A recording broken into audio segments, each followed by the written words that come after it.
Cassiar Highway ending, going onto the Alaska Highway. Don't do it. The gas at that station was $2.35. That was on today. We are July 28th, 2022. We drove into Watson, as we said, to finish off the Alaska Highway and also to find out if Highway 97 was open towards Leon. It is open, as we found out, we told you that, but the fuel in Watson Lake on July 28th was $1.99. So huge savings, 30 cents a litre. Now we just threw in 100 litres, so you can do the math yourself, how much more money you would save. Even if you're going down the Alaska Highway from Alaska to British Columbia, and you can spare the 22 kilometers, then go for it. It's way cheaper. We are now heading north on the Alaska Highway. We're going to try and make Teslin, and according to this, we are 236 kilometers from Teslin. Nowhere really planned to stay tonight. What I do want to talk to you about is the Yukon Campgrounds. We went into Watson, we got Wi-Fi at the visitor center. So again, if you want Wi-Fi, all visitor centers have Wi-Fi. And using the Wi-Fi, we went to the Yukon Territory official website, the government website. I'll put a link in the description. You can then, even though you're not a Yukon resident, you can apply, well, you don't apply, you just create your account, and you can get $2 off of the campsites a night. Now, currently the campsite fees in 2022 are $20 a night. They are all first come, first serve, there's non-reservable, and it's $20 a night if you just turn up. If you go online and purchase up to a maximum of 7 nights, and these are individual nights, they're not like I'm getting 7 nights, you get a $2 discount. So I signed up and purchased 5 nights, and they give me, each night has a different reference number. And then when you go to your campground, you'll fill out the paperwork at the campground, and you'll put your reference number in because you've already paid, and it will do a maximum of 7. Again, go to the government website, read up about it. Super impressive.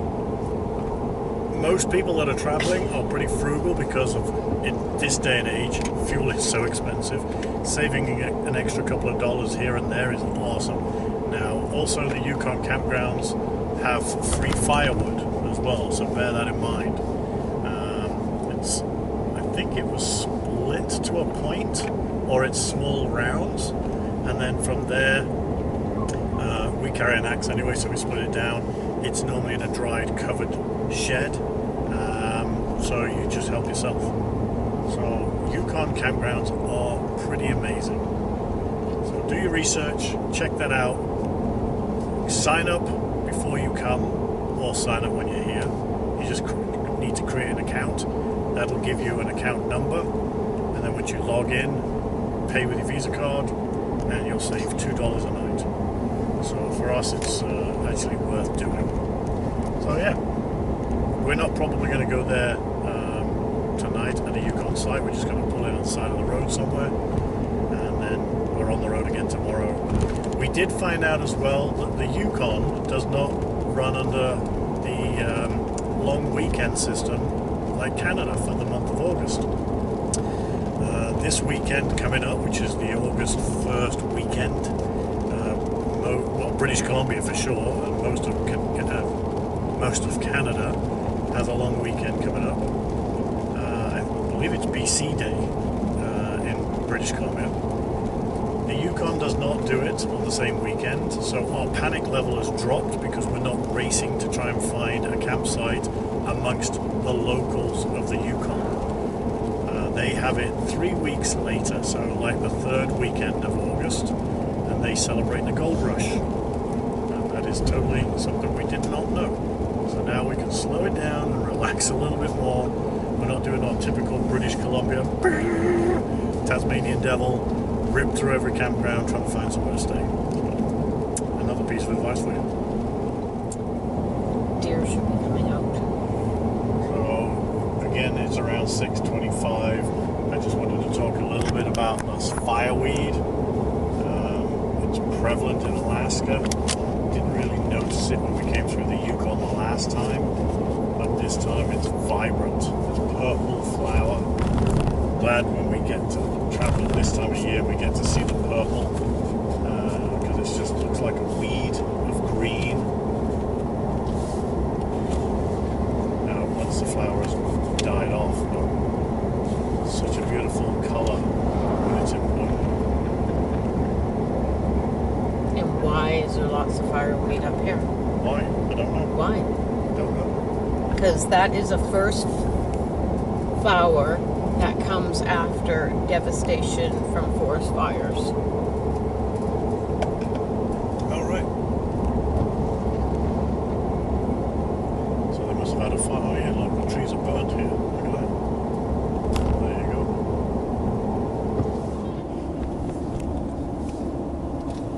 We're coming into our stop for the night, Teslin, Yukon.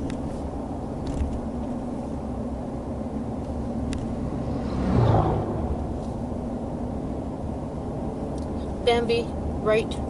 Oh no, that's a a coyote. Coyote. No one's behind you, is there? Where did he go? He's right there. Oh, he's run. He's gone. Got him on camera though.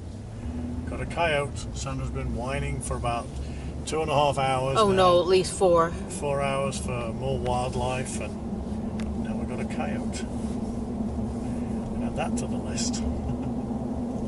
Yay, I finally got something. Here we go. Heading into Teslin. Over the Nilsultin Bay. This will be interesting. I'm going to go past the semi on this. Lovely. He can move over too. Squeeze in. It's very, you can see the ripples in the steel, and it feels the way In 550 meters, your destination is ahead. I need to move over. It feels exactly the way it looks. Washboard. Rough. Alright, so now we're going to find the government campsite.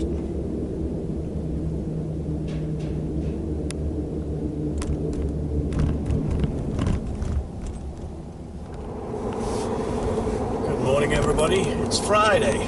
Happy Friday. We just left Teslin Lake Government Campground. We spent the night there, and we've cut massive distance yesterday. That sort of dull day, wet day yesterday helped us out, and we're heading to check out 3 campgrounds today. Well, I say we're going to check them out. We want to get to one of the 3. Wolf Creek Campground is where I'd like to be tonight, and that's where we're going to stage for probably 3 or 4 days, and then we're going to have a look at what we can do. We're going to set the whole camp up, so we don't have to disassemble anything. We've been on the road now for too long, really. And what we want to do is literally spend some time just hanging out in Whitehorse, visiting some friends, and sightseeing. We were going to go to Skagway. Oh, hold on a minute, let me just turn you around. Oh shit. This will be fun for Sandra. Big bridge. Shit. No barriers. Shut up. Big lake. No, it's the Teslin Lake. You can do it. There, you made it. Yay! Sandra made it. I have a fear of going over bridges, especially when the barriers are made. Oh, that's the oh, it's not.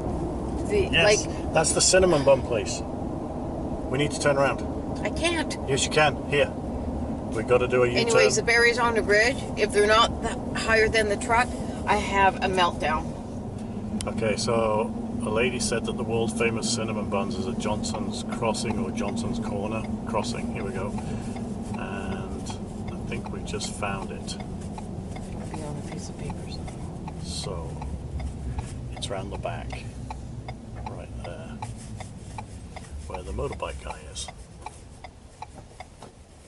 And I want to park way Let's out. go to the left a little bit.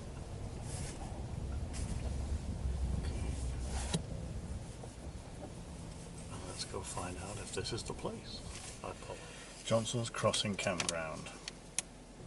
Hotels, showers, laundry. Oh, we have showers here. Home baking, dump station.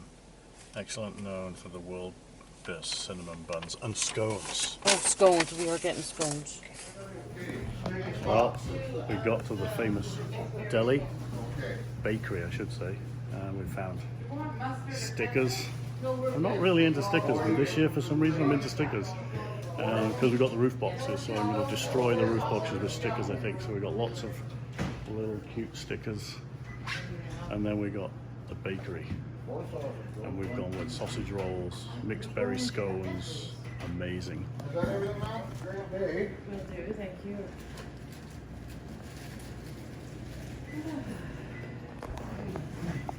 We emptied the sausage rolls. They were a fresh plate, just came out of the hot oven.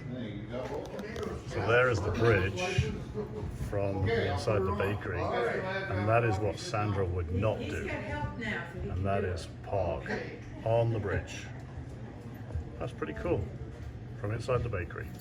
About 30k outside of Whitehorse, and the rocks have changed again.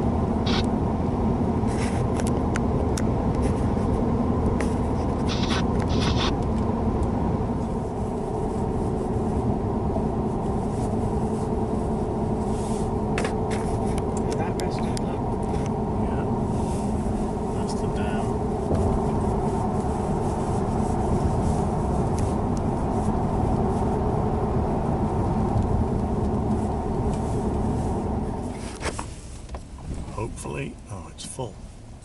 Okay, let's go in. It says full, but who knows? Anybody, barriers up, so okay, let's just go around because they're first come, first serve.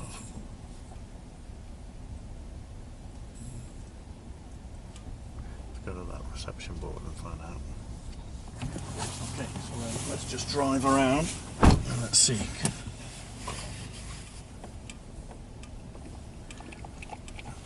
I don't know which way goes where, so... I'm just going to go left. Okay.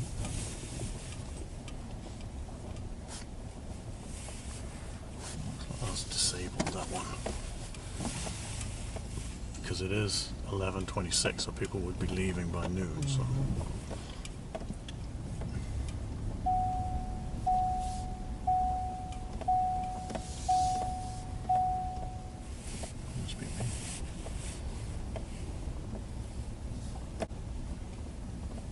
Bring a hammock. Yeah.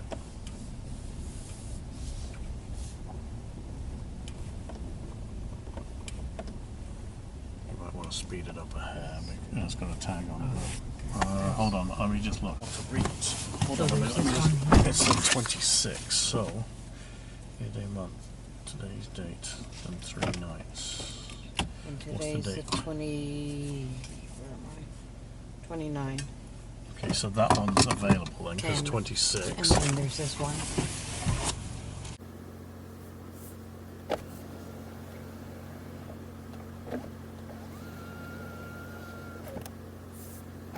That one would be good for some.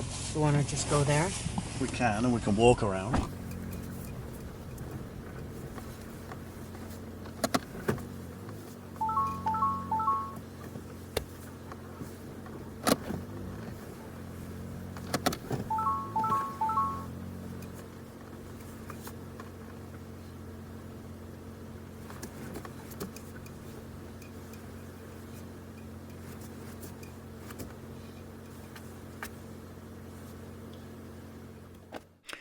So this was our setup once we got everything leveled off.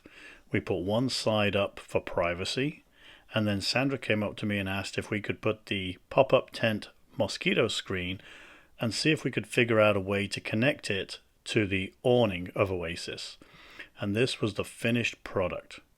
It took us a little bit longer than anticipated, like a couple of maybe an hour and a half, but we used bulldog clips and some clamps, and we managed to make about a 95% mosquito screen.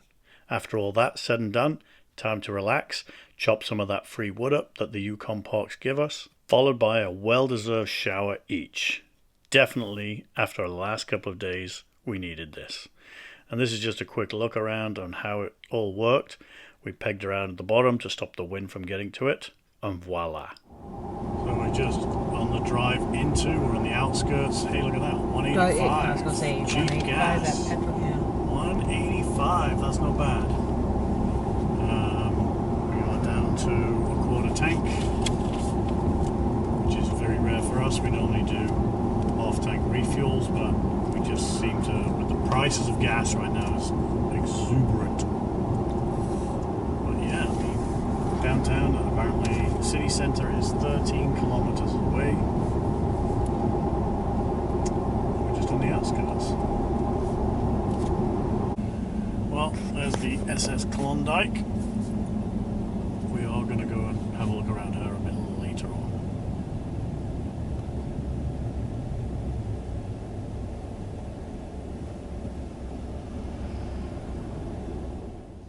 We happened to pass the famous Klondike rib and salmon. Just took this complimentary photograph because we knew that we would be going back there to have something to eat when we returned to Whitehorse. Good morning. I'm not sure what time it is actually. That's about 10 o'clock in the morning. Just having breakfast, plugged into the back of the truck.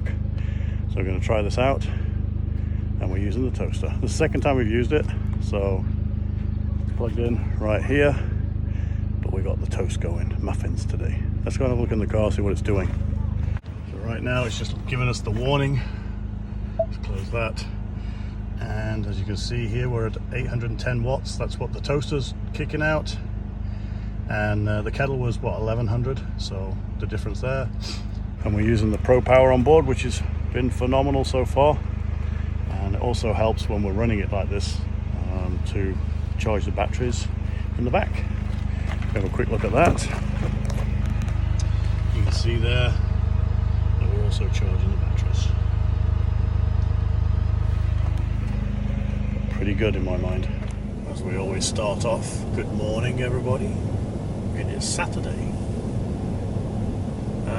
We are heading to Miles Canyon, and this is the scenic drive coming into Whitehorse. Turn right just before Whitehorse, about 12 clicks before. And it's the scenic drive down to Miles Canyon. I know we've been here before, but we're going to spend a little bit more time finding some paths that we can drive. Sorry, I'm just making sure I'm on the right road. Yes, more paths and more trails to go on. It's a beautiful walk. Last time we had to cut it short.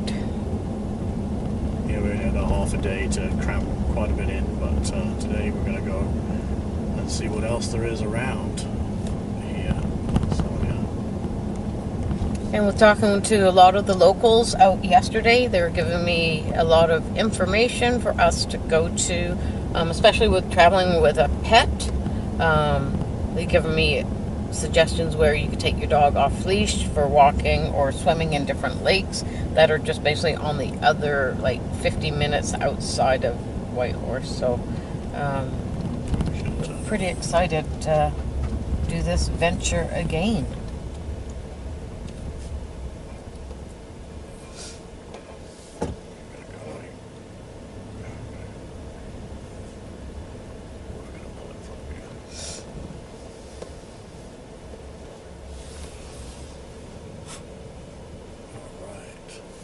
You stay in here for a second. So we're actually going to get to see Miles Canyon from height this time instead of being down in the gorge. So bear with us. Here we are at Miles Canyon. So we are going to to go down there shortly, and we're going to take a walk, pretty much follow this trailhead all the way around here this time. This is what we didn't get to do. We did walk on the other side of that bridge to sort of the point, which was about a 10-minute walk before. We really didn't get very far because we didn't have a lot of time. So we are going to go down here and explore around here. The canyon's running pretty fast, as you can see, and what we need to do is keep Bella out of the water today. It's too fast for her. But yeah, Miles Canyon from a height. We ended up not going on that route that we showed you via this red line. We actually went via the black line, and there was a caution there, and we actually heard that there was a bear in the area. So we did have to heed the warnings and carried on until we decided that there was no point carrying on any further. So one of the problems when you come down to Miles Canyon is this car park is really, really tiny, and the entrance to the hike is sort of right here. We have parked ourselves up the hill up there, so be prepared that you can't always get down here. So this is the hike across the bridge. Sandra is not going to look behind because she's just going to get going. She doesn't really like it. Oh, she did look behind. Look at that. We've got Bella on a long leash. There's the canyon. Oh, she's happy camping. It is beautiful water. I'm sure that's ice cold, but it is beauty. Go off the other side. There's a bit of bounce to the bridge. You can hear it creaking and cracking.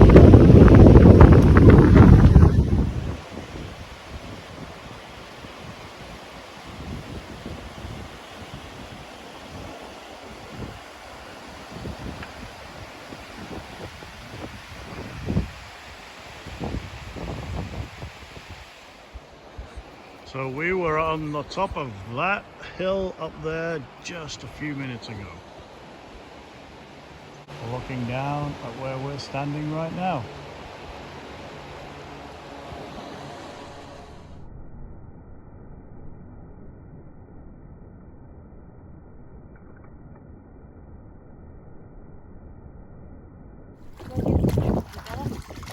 So we found a very slow moving piece of water for Bella to get into Miles Canyon. She's excited because she's been pulling for the water for the last 15 minutes. So you can see just there how fast that current picks up.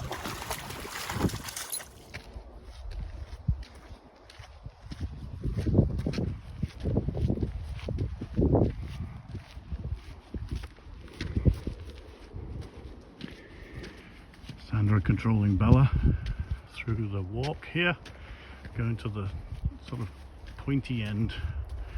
I don't know if this is an island or not, but we're definitely on a trail.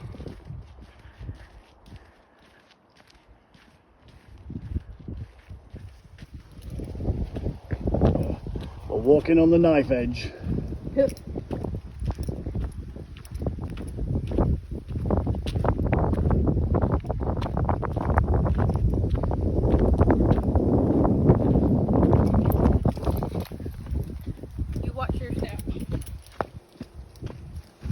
Shaky earthquake. Stumble, stumble. Which way, Belle? Nope. Good girl. We're not going that way. Bella's going the high road. We can hear a boat. We can hear a boat. Let's see what it is. Yeah. There it is. With a rooster tail.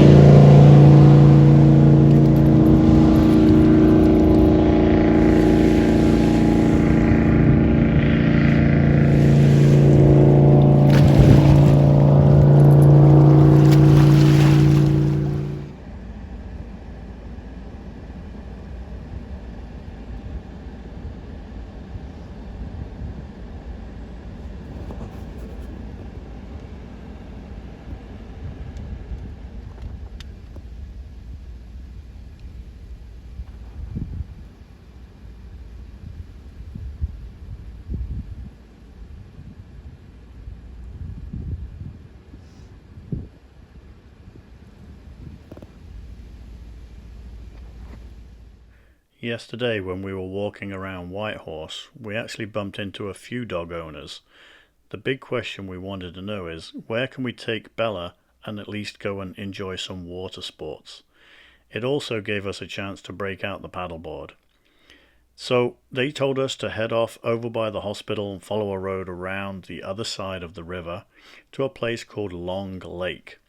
This gave Bella a chance to swim and get on the nose of the paddleboard and do the old Titanic.